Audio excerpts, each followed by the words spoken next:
Hello, everyone, and welcome to another exciting adventure at the Hub World. Today's topic will have us covering the surprise announcement of a Disney and Marvel Games showcase. My name is Matteo, and today I'm joined by Gules.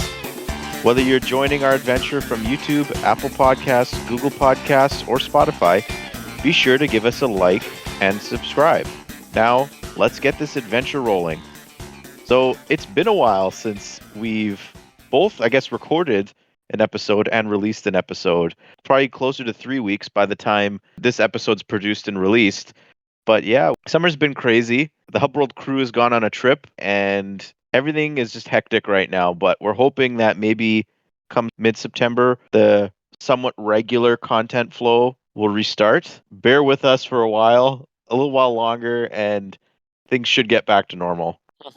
Just with that out of the way, well, let's just get into housekeeping because this is probably going to be a little bit shorter of a topic because aside from doing the sort of predictions for this Disney Marvel game showcase and the breakdown of what we know, we're just going to talk also about some of our favorite past Disney games and what we would like to see just from Disney in general in the video game space. So, anyways, Jules, what have you been up to lately aside from the trip we just went on? So I would like to share with all of you my propaganda of Digimon is better than Pokemon. I've been playing a game I've been waiting for like 5 years now, Digimon Survive. It was supposed to come out in, I believe, 2019 when it was originally announced, and then it was pushed to 2020, and then pandemic pushed it even further, 2021, and now here we are, 2022, and it finally came out. The game is a visual novel at its core. Many of you may have already seen some mixed reviews online about this game, and I can tell you that all of those mixed reviews are fake news. Every single one of those mixed reviews I've seen have all only talked about how the strategy gameplay is shallow and it's not deep enough, but from the beginning when they showed off this game through all the marketing, they always positioned it as this is a visual novel. It is not a strategy game, and it completely succeeds in what it attempts to do. While I believe that the criticisms are valid, like the strategy gameplay is very static. It doesn't change throughout the game. The strategy gameplay isn't the core gameplay. The visual novel is, and essentially you're playing a dark Digimon anime. That's what it feels like. It feels like an anime, and at the end of the episode, where the Digidestined ultimately have to fight whatever bad Digimon is attacking them that episode. That's where the combat gameplay, the strategy gameplay comes in, and honestly, it does its job. It makes you feel powerful. It's very fun. Gives you control over the Digimon. It's a great game. I was actually disappointed upon finishing it because when you originally start, there are 3 routes that you can go through depending on your dialogue choices.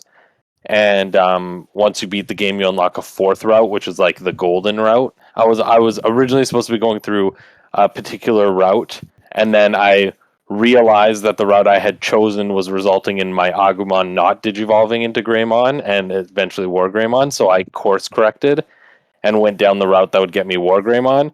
And in hindsight, upon finishing the game twice and going to read about the other 2 endings, I was very disappointed because I chose the lightest of the routes. Anyway, point is, game is fantastic. You should play it if you're a Digimon fan. If you're not a Digimon fan, become a Digimon fan and then play it. So, as someone who's not really a Digimon fan that was interested in the game, I shouldn't play it.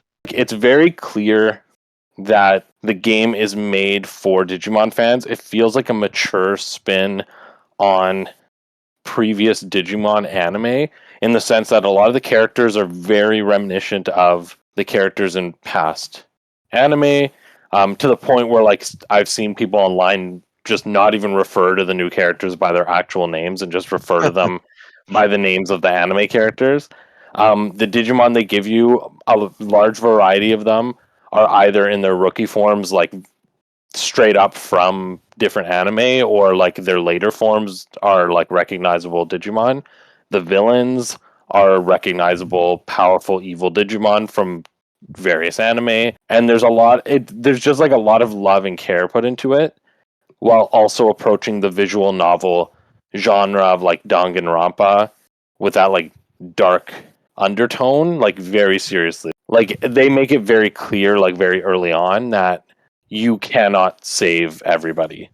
Like, they're at least in the first, like, in your initial playthrough, you can't. But you started this whole conversation with saying how much better Digimon was than Pokemon, but you didn't even talk about that. But I don't need to. It's just better.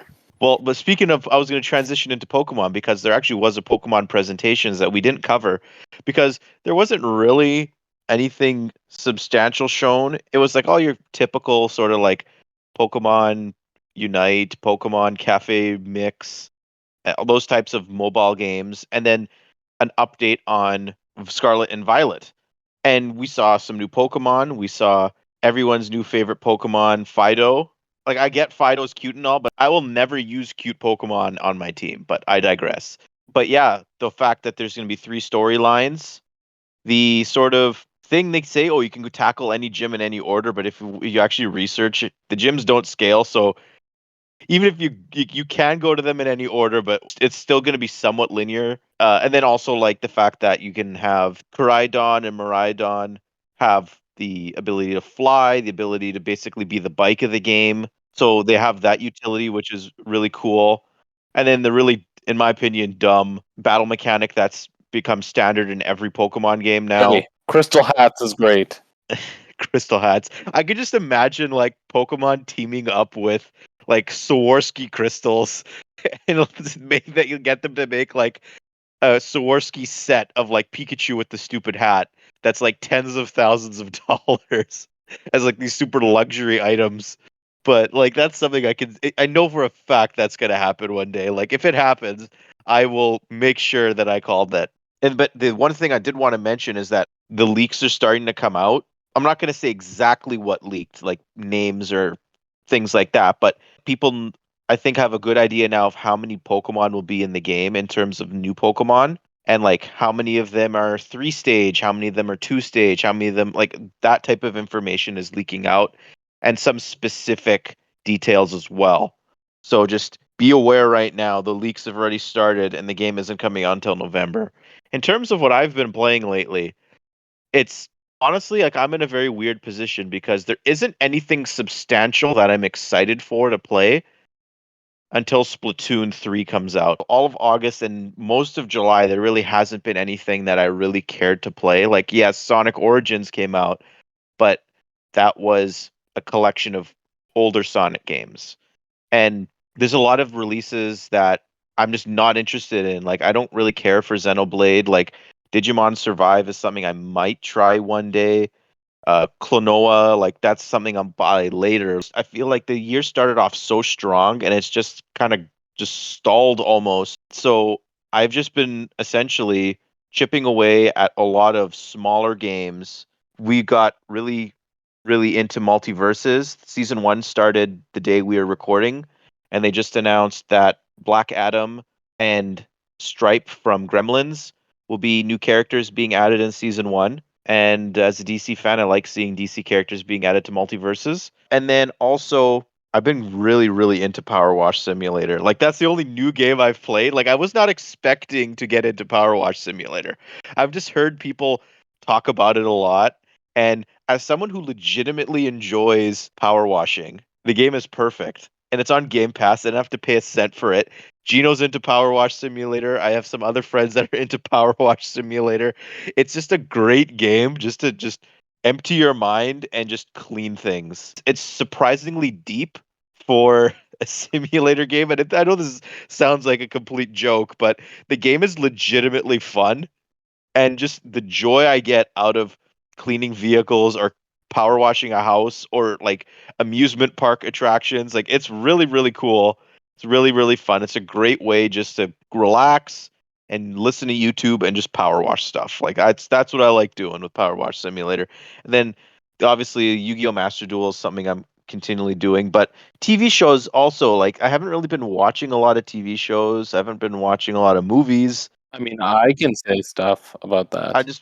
But the one thing I wanted to mention just quickly about TV is She-Hulk is starting soon. And I guess I did finish watching Miss Marvel, but Miss Marvel was all right. And I watched Lightyear. Lightyear was also all right. Yeah, but I watched Lightyear in theaters and I enjoyed it.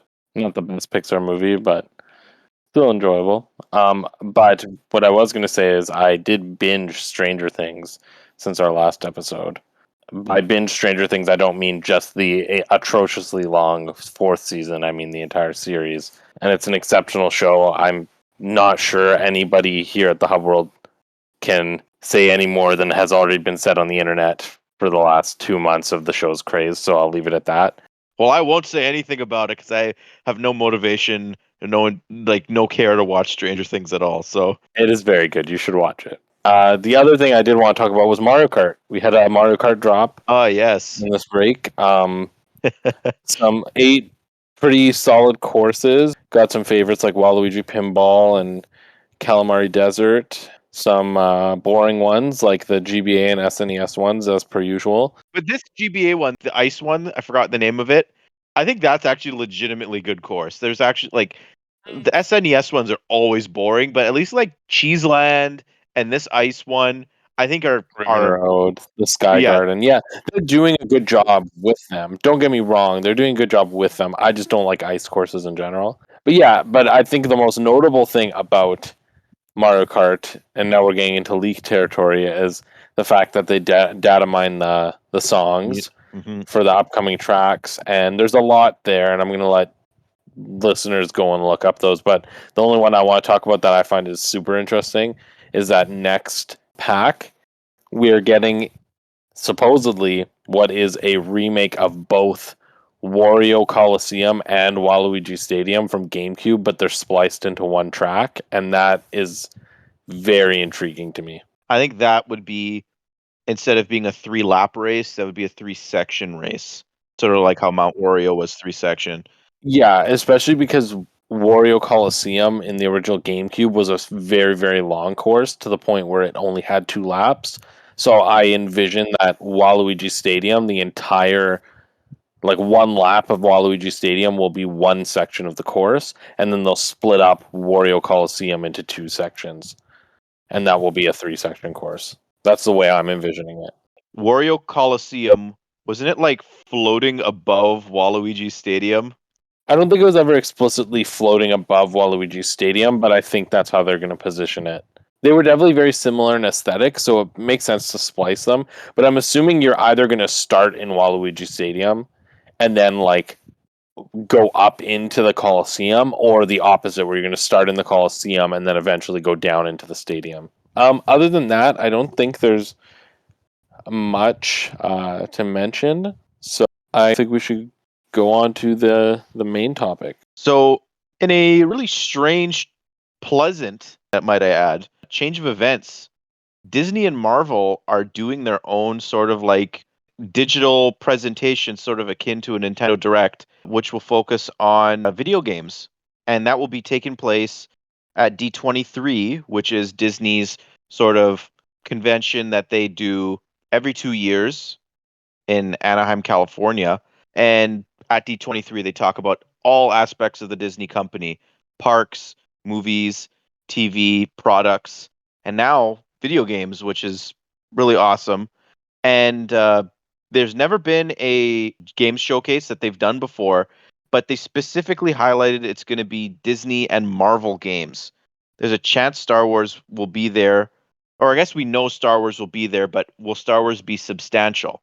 I don't think Star Wars will be that substantial, but what we know for sure through Twitter and things like that is that they're going to be giving us updates on the recently delayed, yet again, Marvel Midnight Suns, Lego Star Wars, the Skywalker Saga, Disney Dreamlight Valley, which is that sort of Animal Crossing like game, and then the AAA action adventure Marvel game by Amy Hennig's studio, which I think is Skydance. And that is probably the most exciting thing that we know of for sure that's going to be there. And this will be on September 9th. So how would you like to begin the conversation? Like, Well, I think the first thing I want to talk about is what we know, and like obviously there's not much to talk about what we know other than the unannounced Marvel game. mhm. Now, I don't know if you've read the rumors around what that game is. I honestly forgot about its existence until this news of the presentation came out. Yes, I forgot as well, but then I had a conversation with my friend about what we thought might pop up, and he brought this up and he told me about some of the rumors, and he said that they're very reliable rumors. Because what we do know is it's an ensemble game. Now, the rumors are it is actually a Fantastic Four game, which does have me very intrigued and a little bit excited. You know, like Fantastic Four has been down in the dumps for a long time. Fox did a number on that brand, and now there's a lot of hype surrounding them because they're finally back at Marvel. Like, we know that they're going to be playing a major role in this next cinematic arc. And they are, at the end of the day, very beloved characters, and they are very important to the Marvel mythos. And this could be that first step toward that rebranding of the characters. And I do think that it could be a very interesting game. Like, I am very excited for games like Gotham Knights and Suicide Squad kills the Justice League because they are games I can play with my friends. And the idea that there might be an ensemble game like Fantastic Four coming makes me excited that maybe third time's the charm with Marvel games, because I wanted that game to be Avengers, but Avengers was a massive mess. It was so bad that even playing it with my friends didn't make it fun. And then Guardians of the Galaxy, I wanted to be that game, but they chose to make it a single player game rather than a co-op adventure. And so I'm kind of hoping Fantastic Four is the game that I've been hoping for, which is like very similar to Gotham Knights and Suicide Squad, like a campaign focused experience, but meant to be played with other people. The pedigree of Amy Hennig is there. I'm probably there day one to play this game. I hope it's not an exclusive to a specific platform. I really hope it's available to everybody. Even though like I have all the systems, that won't detract me from buying it on PlayStation opposed to Xbox. But I think companies, especially a company like Disney, it's probably in their best interest to make the game available to the widest audience possible. It will be. I don't think it'll be exclusive. Because when we really look at it, especially with Marvel games are not often exclusive. The only ones that have been are ones that were developed by Sony owned studios. Mm-hmm. So like Amy Hennig is not tied to Sony or Microsoft. And therefore I don't think it would be exclusive. Unless it ends up being an X-Men game instead of a Fantastic Four game, and then if it's supposed to tie in with Wolverine, then maybe. But I I don't see it. Like I really don't see that being the case. So I think just for like Marvel Midnight Suns, we did get the announcement that the game got delayed for a second time. It could be this time could be potentially to the end of the fiscal. Like it might not It's come out still this. in the fiscal year, but it might not be in 2022. Yeah, so it could be until end of March Yes. next year. So, but for that game, my hope is just to get, because I'm actually interested in this game. I really like those XCOM style tactical RPGs, and with Marvel characters, it makes it even more enticing. Just more character reveals, another trailer, maybe the release window. I think it's been proven twice now. Giving the exact release date's a bad idea for this game. Just give it a release window. So just tell us if it's going to make the calendar year or not. And I think I'd be happy with that. And then for Lego Star Wars The Skywalker Saga, the interesting thing about that game is all the content that we know about from the deluxe edition of the game has been revealed, and they're all character packs. Interesting thing would be if they do sort of a story expansion, because I know a lot of Lego games before. Like I play a lot of the Lego games. Like there'd be, for instance, the Lego. I forgot. I think it was Lego Batman 3. They had like the Arrow story pack. They have like the Shazam story pack. They had Aquaman story pack. Like those games didn't just give you the 10 characters and say, okay, you have 10 characters to play in the actual Lego game itself. No, they told the story of whatever property those characters were coming from. So like you got an abridged version of Arrow, you got an abridged version of Shazam and Aquaman. So that would be cool if they did that with Obi-Wan, or if they do that with Andor, which is coming up. Do stuff like that. I think having the extra story content, even as minor as it is in the grand scheme of things, that's better than just getting 10 characters that you'll probably never use in the free play of the main game. So I'd rather them go down that route if they ever do Obi-Wan. So, but I can't see it being much more than that for Lego Star Wars. And then Disney Dreamlight Valley. I don't know what they could possibly show for this game to make me interested in it. Like, I know people say it looks good, but I have just, and I'll probably talk about this later, but I have an issue with these sort of mobile feeling games. Like, as good as this game does look, the fact that it is going to be a potentially a free to play game bothers me. And there's just nothing they could show that would make me interested in that, because there's just too many free to play games that I already play that I put enough time into. I don't need more of them. And I know having Disney and like referencing the theme parks and stuff as a way to draw me in, but it's just I can't do it. But those are the games we know of that are going to be there. But I heard a rumor though that Marvel vs. Capcom might be coming back. Like they might actually be porting Marvel vs. Capcom 2 onto current generation systems. And I think that would be a huge thing because if I recall correctly, the console versions, I believe it's PS2 and maybe the original Xbox version of Marvel vs. Capcom 2 are very, very expensive. Also, good luck finding an arcade to play those games in. And Marvel vs. Capcom 2 is the most beloved Marvel vs. Capcom game. Like I would buy that. I think that'd be fantastic. So, other than that, that's the last little rumored game I know of. But is there anything you would like to see out of Disney, Marvel, and I guess maybe we could throw Star Wars in there? Well, Pixar's there too because they did mention explicitly Pixar. I would like them to make a formal statement about Knights of the Old Republic remake because it sounds like that game is under a lot of fire right now, and it Yeah. would be nice if they just made a statement, like even something like Nintendo did when they were unhappy with Metroid Prime 4, where they say something along the lines of, "Hey, like we were working on the game, we weren't happy with how it was going, so we are going to be restarting development. Please look forward to a future announcement." Like even just like addressing it, I'd like to see that. Just because I think there's a lot of uncertainty around it right now. I would love to see Spider-Man or Wolverine stuff, although I don't anticipate it will be there just because I feel like Sony would be the one to administer any new information, especially because all we've seen of those games are just their first announcements. So the next drop of info will inherently be like like the real first information about the game.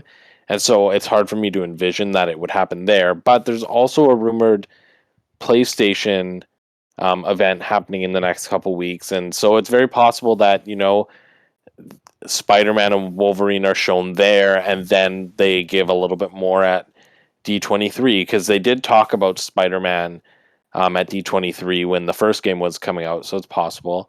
And then the last one, which I don't think will be shown at all, but if it was, I'd be happy, is Kingdom Hearts 4.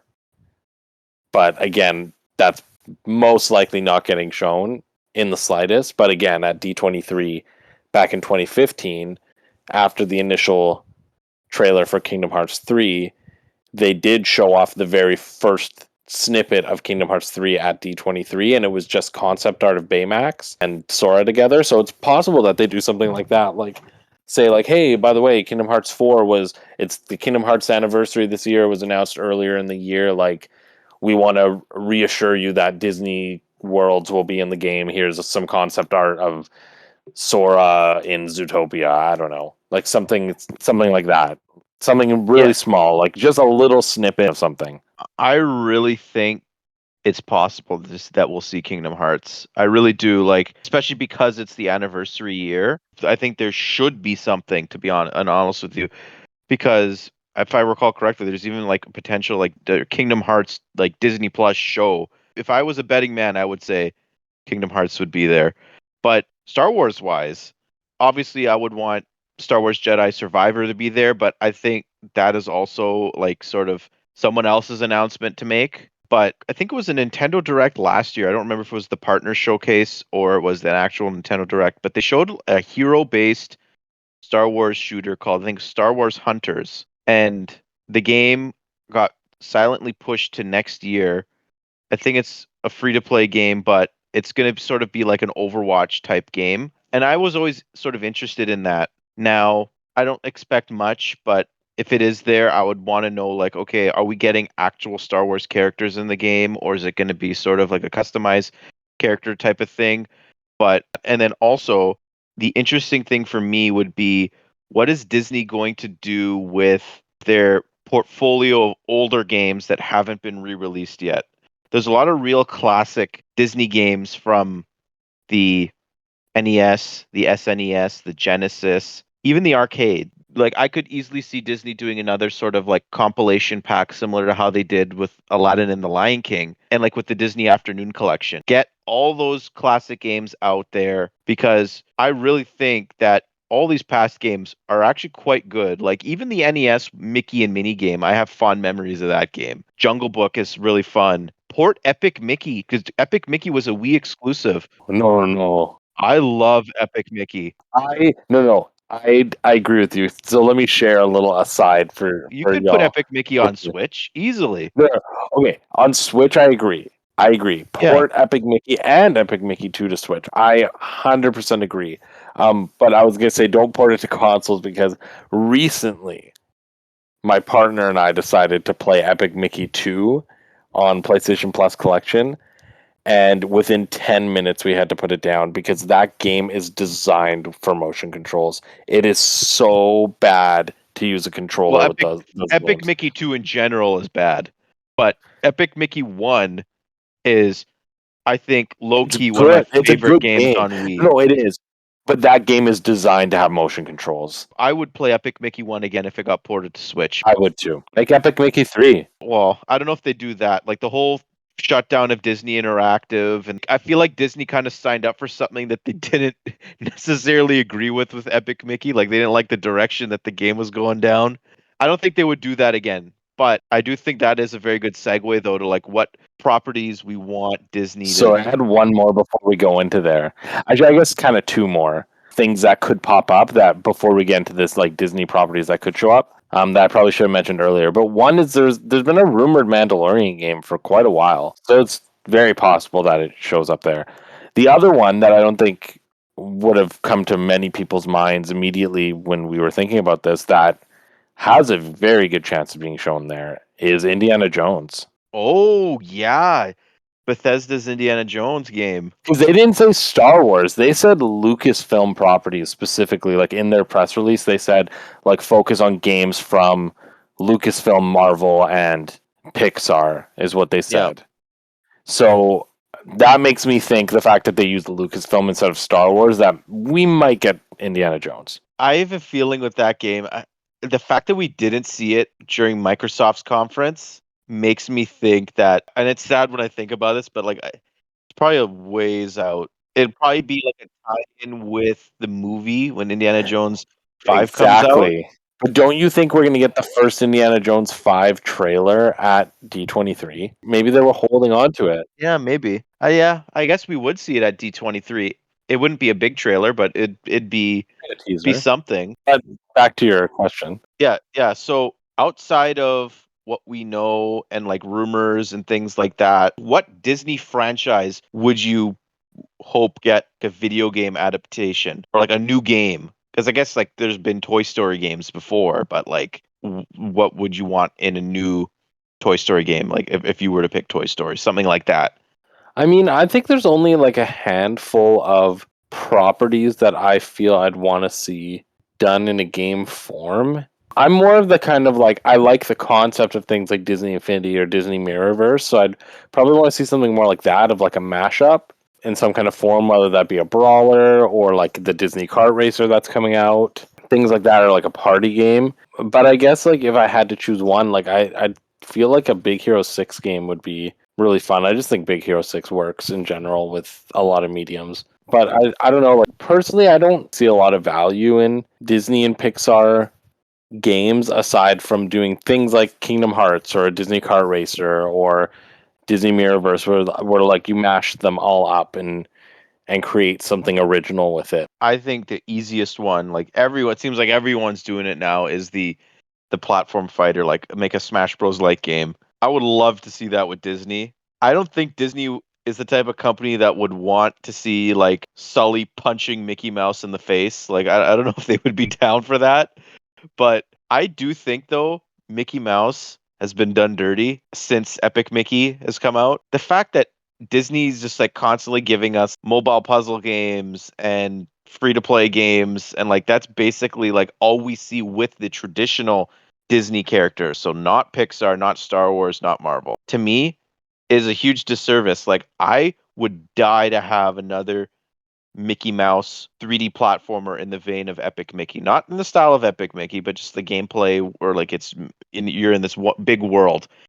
And when Disney Interactive shut down, they lost their internal developers. So like I would hope Disney would be able to find a partner. I don't know what company would be, because like everyone's being bought by a bigger company now, but if they could license out Mickey Mouse, or if they could license out another classic Disney character, like those movies are classic. Those shorts are classics. Like everyone knows who these Disney characters are. If you could attach a reputable studio that has the pedigree of making platformers, even like go team up with Capcom again and make 2D platformers for your characters. Like you can make a Encanto platformer for all I care. If you team up with a studio like Capcom, like they've made you a dozen or so classic 2D platformers in the past. They could easily do it again. Like your brand is going to be okay. Your characters are going to stay popular. They're going to stay relevant. They're going to be protected. Just ease up on the restrictions and just let people make games with your classic characters instead of these cash grab games. Just that's what I want with Disney. Just make an actual video game. I don't care what franchise it is. Have faith in the industry, because you can make a lot of money if you give a little bit of faith to a developer. And we all know how much modern Disney loves their money. So we are all big Disney fans at the Hub World. Just to a little tease, like we are talking about maybe doing a tier list on Disney animated movies, which is a big undertaking. There's going to be a lot of work involved. And by work, I mean watching movies. But like Disney parks content would be fun. Talking about our favorite rides at Disneyland, or like movies, TV shows, things like that. I feel like Disney is something we haven't really talked about very much outside of Marvel and Star Wars. But that's something I would actually look forward to talking about, is just going into the weeds on Disney a little bit. Jules, was there anything else that you would like to add, or? I don't think so. I think we covered pretty much all of it. So just remember, for the rest of August and September, I can't promise like a lot in terms of content. Like we're going to try, obviously, but things will get back to normal probably in September at some point. Anyways, that brings us to the end of today's quest. So if you liked what you heard today, hit that like, subscribe, and follow button below.